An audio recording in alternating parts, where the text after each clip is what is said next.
नमस्कार भक्तजनों, आप सबका स्वागत है आपके अपने यूट्यूब चैनल कथा भंडार में। आज हम आपके लिए बृहस्पति देव की व्रत कथा लेकर आए हैं। आशा करते हैं कि आपको अच्छी लगेगी। अच्छी लगे तो कमेंट में बृहस्पति देव की जय जरूर लिखें। चलिए कथा शुरू करते हैं। प्राचीन काल में एक बहुत ही निर्धन ब्राह्मण था। उसके कोई संतान नहीं थी। वह नित्य पूजा पाठ करता, परंतु उसकी स्त्री बहुत ही मलिनता के साथ रहती थी। वह ना तो स्नान करती थी और ना ही किसी देवता का पूजा पाठ करती थी।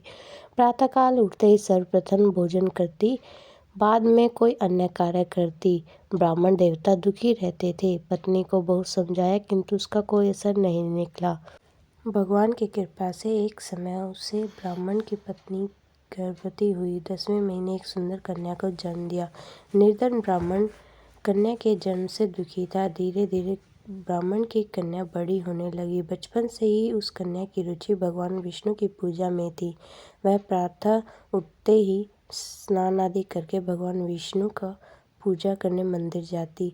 वह स्कूल में पढ़ने भी जाती थी। विद्यालय जाते समय मुट्ठी में जौ भरकर लेकर जाती थी और विद्यालय के रास्ते में गिराती जाती थी। जब वह विद्यालय से वापस लौटती, वे जौ के दाने सोने के जौ में बदल जाते। उन्हें बीनकर वह घर ले आती।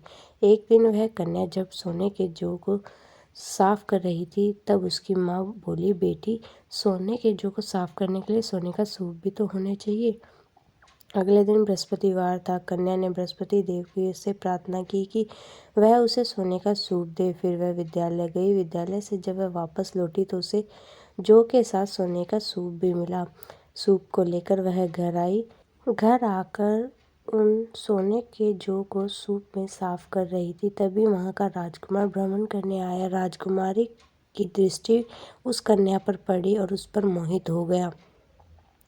जब वह राजमहल वापस लौटा तो वह अन्न जल त्याग कर लेट गया। जब राजा को इस बात का पता चला, तब राजा राजकुमार के पास गया और राजकुमार ने सभी हाल कह सुनाया। राजा ने अपने मंत्री को ब्राह्मण के घर भेजा। राजा ने ब्राह्मण की पुत्री का विवाह अपने पुत्र के साथ कर दिया। पुत्री के विवाह होने के बाद कुछ समय बाद ब्राह्मण के घर फिर से दरिद्रता के कारण गरीबी आ गई। ब्राह्मण अपनी बेटी के घर गया।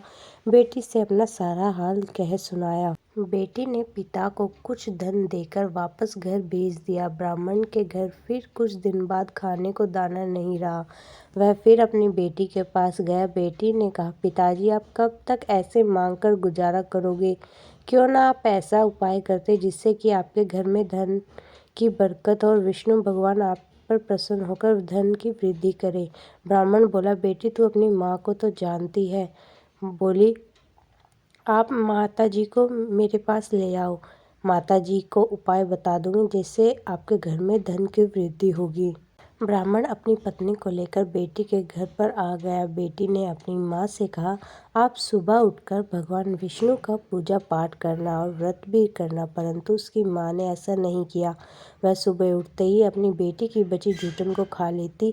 जब बेटी को इस बात का पता चला तो वह अपनी माँ से गुस्सा होकर माँ को एक कमरे में बंद कर दिया और सुबह उठकर बृहस्पति देव की पूजा करवाई। बृहस्पतिवार को व्रत भी करवाया। पूजा करने के बाद ब्राह्मण की पत्नी का मन पूजा पाठ में लगने लगा। ब्राह्मण के घर भी पहले की तरह धन में वृद्धि होने लगी। ब्राह्मण और ब्राह्मणी अंत में दोनों मोक्ष को प्राप्त हुए। धन्यवाद।